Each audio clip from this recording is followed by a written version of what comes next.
টিউশনের ক্ষেত্রে সপ্তাহে ১ দিন ২ দিন যদি বেশি পড়ানো হয় সেক্ষেত্রে একই রকমের ফি থাকবে কিনা?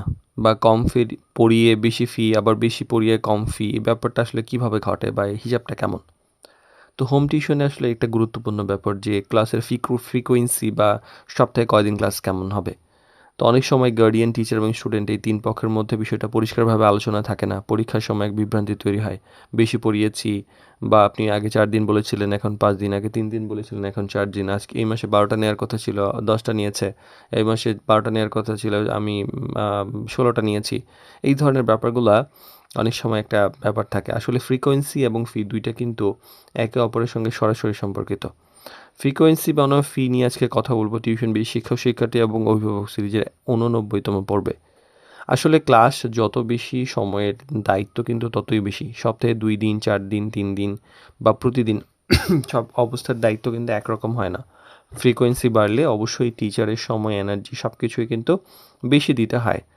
আর শুধু সময় না, প্রস্তুতির কিন্তু ব্যাপার আছে। শুধু তো ক্লাস মানে যে তা না, বরং বেশি প্রস্তুতি, বেশি হোমওয়ার্ক, বেশি চেক করতে হয়, আবার বেশি ফলো আপ করতে হয়, নিয়মিত অগ্রগতিটা পর্যবেক্ষণ করতে হয়। এইসবের কিন্তু অনেক বাড়ে। আর স্টুডেন্টের প্রয়োজনেও কিন্তু গুরুত্বপূর্ণ। সব স্টুডেন্টের ফ্রিকোয়েন্সি তো বেশি বা সমান দরকার হয় না। তো দুর্বল স্টুডেন্টদের ক্ষেত্রে বেশি গাইডলাইন লাগতে পারে। পরীক্ষার আগে অতিরিক্ত ক্লাস দরকার হতে পারে।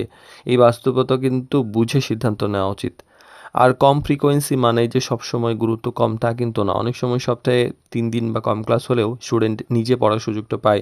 টিচার নির্দিষ্ট গাইডলাইন দেন এবং পড়ার মধ্যে একটা মান থাকে, তাহলে সেটাও কার্যকর হয়।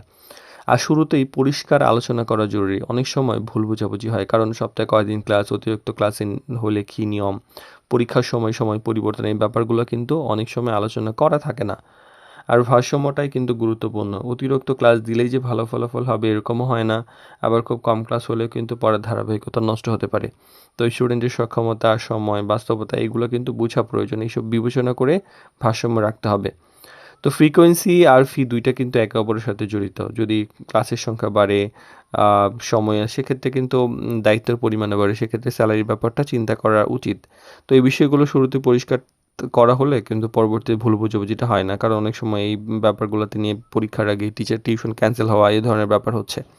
তো শুধু আসলে কতদিন ক্লাস হচ্ছে বা হচ্ছে না এটা না, আসলে কতটা কার্যকরভাবে শেখা হচ্ছে সেটাও গুরুত্বপূর্ণ।